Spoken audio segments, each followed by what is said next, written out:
ഇന്ന് ഞാൻ ഉണ്ടാക്കിയിരിക്കുന്നത് നല്ല അടിപൊളിയായിട്ടുള്ള ഹെൽത്തി ആയിട്ടുള്ളൊരു ഉണ്ണിയപ്പമാണ്. ഓണം സ്പെഷ്യൽ ഉണ്ണിയപ്പമാണിത്. ഇതിനകത്ത് നമ്മൾ മധുരത്തിന് ശർക്കരയോ പഞ്ചസാരയോ ഒന്നും ചേർക്കാതെ ഇൻസ്റ്റൻ്റായിട്ട് വളരെ വേഗത്തിൽ തന്നെ ഹെൽത്തി ആയിട്ടുള്ള 2 ഇൻഗ്രീഡിയൻറ്റ് ചേർത്തിട്ടാണ് ഈ ഒരു ഉണ്ണിയപ്പം ഉണ്ടാക്കിയിരിക്കുന്നത്. അപ്പം നമുക്ക് ഈ റെസിപ്പി എങ്ങനെയാണ് ഉണ്ടാക്കുന്നതെന്ന് നോക്കിയിട്ട് വരാം. നമ്മുടെ വെറൈറ്റി ആയിട്ടുള്ള ഇൻസ്റ്റൻറ്റ് ഉണ്ണിയപ്പം ഉണ്ടാക്കാനായിട്ട് ഞാൻ 1.5 കപ്പ് റൈസ് പൗഡർ എടുത്ത് വെച്ചിട്ടുണ്ട്. നമ്മൾ ഇടിയപ്പത്തിനൊക്കെ എടുക്കുന്ന വറുത്ത അരിപ്പൊടിയില്ലേ, അതാണ് എടുത്ത് വെച്ചിരിക്കുന്നത്. പിന്നെ ഇതിലേക്ക് നമ്മൾ മധുരത്തിന് ഡേറ്റ്സ് ആണ് ചേർക്കുന്നത്. ഫ്രഷ് ഡേറ്റ്സ് ആണ്, നല്ല പഴുത്ത ഫ്രഷ് ഡേറ്റ്സ് കിട്ടിയപ്പോൾ എനിക്ക് ഇങ്ങനെ ഒന്ന് ചെയ്യാൻ തോന്നി. എന്തായാലും ഒരു 10-20 ഡേറ്റ്സോളം ഉണ്ട്. അതെല്ലാം ഞാനൊന്ന് ഇതുപോലെ കുരുവൊക്കെ ഒന്ന് കളഞ്ഞ് എടുത്ത് റെഡിയാക്കി വെച്ചിരിക്കുകയാണ്.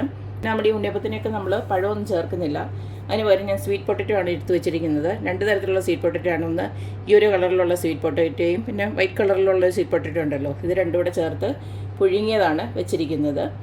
പിന്നെ ഇതിലേക്ക് നമുക്ക് ഇടാനായിട്ട് നെയ്യിൽ ഞാൻ കുറച്ച് തേങ്ങ തിരുമിയതും, ഒരു 1/2 കപ്പോളം തേങ്ങ തിരുമിയതും, ഒരു 1/4 കപ്പോളം കറുത്ത എള്ളും, പിന്നെ കുറച്ച് നമ്മുടെ ക്യുമിൻ സീഡ് ഉണ്ടല്ലോ, ചെറിയ ജീരകം, അതൊരു 2 ടീസ്പൂൺ ഉണ്ടാവും, അതുകൂടെ ചേർത്ത് ഒന്ന് വറുത്ത് വെച്ചിരിക്കുകയാണ്. ഇനി നമുക്കിതെങ്ങനെയാണ് ഉണ്ടാക്കുന്നതെന്ന് നോക്കാം. ആദ്യം തന്നെ നമുക്ക് മിക്സഡ് ജാറിലോട്ട് ഈ ഒരു സ്വീറ്റ് പൊട്ടറ്റോയും അതുപോലെ തന്നെ ഡേറ്റ്സും കൂടെ നല്ല ഫൈനായിട്ടൊന്ന് അരച്ചെടുക്കാം. നിങ്ങളുടെ കയ്യിൽ ഫ്രഷ് ഡേറ്റ്സ് ഇല്ല, പിന്നെ കുറച്ച് കട്ടിയുള്ള ഡേറ്റ്സ് ആണെങ്കിൽ ഇത് കുറച്ചൊന്ന് ചൂടുവെള്ളത്തിനകത്തൊന്ന് കുതിർത്ത് വെക്കണം, എന്നാലേ ഇത് നല്ല ഫൈനായിട്ട് അരഞ്ഞു വരത്തുള്ളൂ. ഇനി നമുക്കിതെല്ലാം കൂടെ ഒന്ന് ചേർത്ത് നന്നായിട്ടൊന്ന് അരച്ചെടുക്കാം. നല്ല ഫൈൻ പേസ്റ്റായിട്ട് ഞാൻ അരച്ചെടുത്തിട്ടുണ്ട്. ഇനി നമുക്കിതിലേക്ക് ഒഴിച്ചു കൊടുക്കാം. കുറച്ച് വെള്ളം കൂടെ ഞാൻ ഒന്ന് ഒഴിച്ചു കൊടുത്തിരുന്നത്, അരയാൻ ബുദ്ധിമുട്ടായിരുന്നു. ഒരു 1/2 കപ്പോളം വെള്ളം കൂടെ ഒഴിച്ചു കൊടുത്തു. ഇതെല്ലാം കൂടെ നമുക്കൊന്ന് മിക്സ് ചെയ്തെടുക്കാം.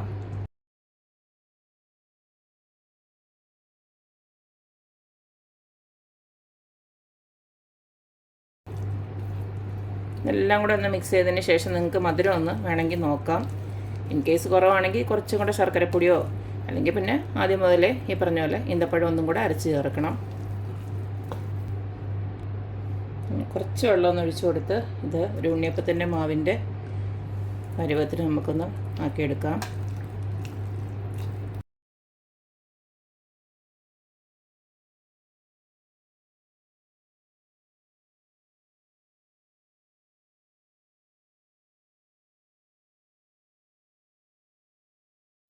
കുറച്ചും കൂടെ വെള്ളം ഒഴിച്ചു കൊടുക്കണം. നേരത്തെ 1/2 കപ്പ് നമ്മൾ ഉപയോഗിച്ചു.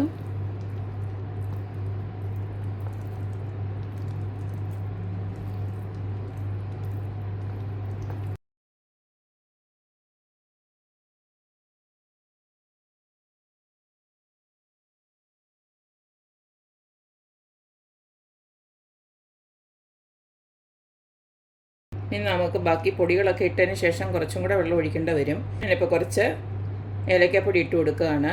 ഒരു 3/4 സ്പൂണോളം ഉണ്ട്. അതുപോലെ തന്നെ ഒരു 1/2 സ്പൂണോളം നമ്മുടെ ചുക്കുപൊടി ഇട്ട് കൊടുക്കുകയാണ്.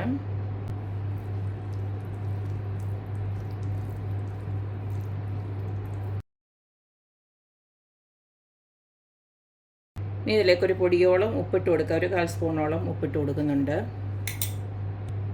ഇനി നമുക്ക് ഈ തേങ്ങ വറുത്ത് വെച്ചിരിക്കുന്നതോടെ ഇട്ട് കൊടുക്കാം.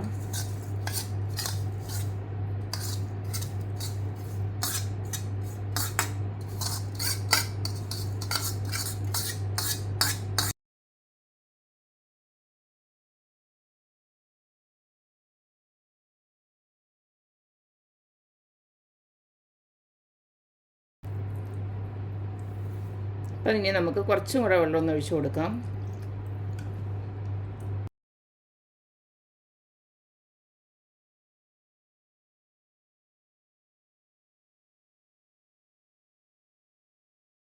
ടോട്ടൽ ഒരു 1.25 കപ്പോളം നമ്മൾ വെള്ളം ഒഴിച്ച് കൊടുത്തിട്ടുണ്ട്. ഈ ഒരു രീതിയിൽ കിട്ടിയാൽ മതി. കണ്ടില്ലേ, ഇങ്ങനെ നമ്മൾ കോരി ഒഴിക്കുമ്പോൾ ഒഴിക്കാൻ പറ്റണം, ആ രീതിയിൽ ആക്കി വെച്ചിട്ടുണ്ട്. ഇനി നമുക്ക് ഉണ്ണിയപ്പം ഉണ്ടാക്കാൻ തുടങ്ങാം. ഇപ്പോൾ ഉണ്ണിയപ്പം ഉണ്ടാക്കാനായിട്ട് ഉണ്ണിയപ്പച്ചട്ടിയിലോട്ട് ഞാൻ കുറച്ച് നെയ്യും അതുപോലെ തന്നെ സൺഫ്ലവർ ഓയിലൂടെയാണ് ഒഴിച്ചു കൊടുത്തിരിക്കുന്നത്. നമുക്ക് ഇത് കുറേശ്ശെയായിട്ട് അങ്ങോട്ട് ഇട്ട് കൊടുക്കാം.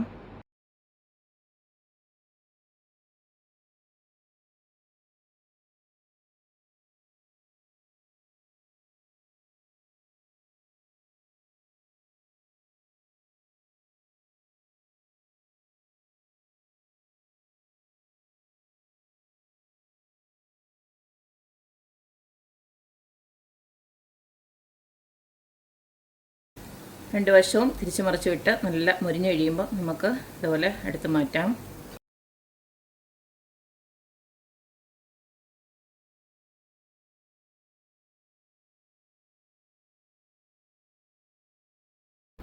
ഓരോ തവണയും നമ്മുടെ ഈ മാവിൻ്റെ ഒരു കൺസിസ്റ്റൻസി നോക്കിയിട്ട് വേണമെന്ന് വെച്ച് കഴിഞ്ഞാൽ കുറച്ചും കൂടെ വെള്ളം ഒഴിച്ച് കൊടുത്തൊന്ന് ലൂസാക്കണം. കാരണം എന്ന് വെച്ച് കഴിഞ്ഞാൽ നമ്മുടെ ഇത് വറുത്ത പൊടി ആയതുകൊണ്ടേ വേഗം അങ്ങ് വെള്ളം കുടിക്കും.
അപ്പോൾ കണ്ടല്ലോ, ഇത്രയേ ഉള്ളൂ. നമ്മുടെ ഓണം സ്പെഷ്യൽ ഹെൽത്തി ആയിട്ടുള്ള ഉണ്ണിയപ്പം ഇവിടെ റെഡി ആയിട്ടുണ്ട്.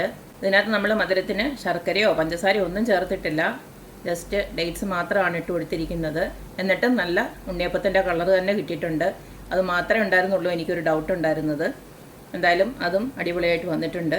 പിന്നെ നമ്മൾ പഴമൊന്നും ചേർക്കാതെ തന്നെ നല്ല ഇൻസ്റ്റൻ്റായിട്ട് നല്ല സോഫ്റ്റ് ആയിട്ടുള്ള ഉണ്ണിയപ്പം തന്നെ കിട്ടിയിട്ടുണ്ട്. അപ്പോൾ നമുക്ക് ഇൻസ്റ്റൻ്റായിട്ടൊരു ഉണ്ണിയപ്പമൊക്കെ ഉണ്ടാക്കണമെങ്കിൽ ഇതുപോലെ ആക്കി എടുത്തേച്ചാൽ മതി. സൂപ്പർ രുചിയാണ് കേട്ടോ, നല്ല ടേസ്റ്റ് ഉണ്ട്. അപ്പം നമ്മുടെ നാച്ചുറൽ മധുരം ചേർത്തിട്ടുണ്ടാക്കിയ ഉണ്ണിയപ്പം അടിപൊളിയായിട്ട് തന്നെ വന്നിട്ടുണ്ട്. അപ്പോൾ എല്ലാവരും ഇതുപോലെയൊക്കെ ഒന്ന് തയ്യാറാക്കി നോക്കുക. എപ്പോഴും നമ്മൾ ഒരേ രീതിയിൽ ഉണ്ടാക്കാതെ കുറച്ചൊന്ന് മാറ്റി പിടിച്ചു കഴിഞ്ഞാൽ നല്ല അടിപൊളിയായിട്ടുള്ള ഇതുപോലെയുള്ള ഐറ്റംസൊക്കെ നമുക്ക് രുചിയോടെ തന്നെ കഴിക്കാം. അപ്പോൾ എല്ലാവരും ഓണത്തിന് ഇതുപോലെയൊക്കെ ഒന്ന് ഉണ്ടാക്കി നോക്കുക, അഭിപ്രായങ്ങൾ അറിയിക്കുക. അപ്പോൾ എപ്പോഴും പറയുന്ന പോലെ തന്നെ എൻ്റെ റെസിപ്പീസ് ഇഷ്ടമുള്ള എല്ലാവരും please like, share and subscribe. അപ്പോൾ ഇനിയൊരു അടിപൊളി വീഡിയോ ആയിട്ട് വരുന്നവരേക്കും ബൈ.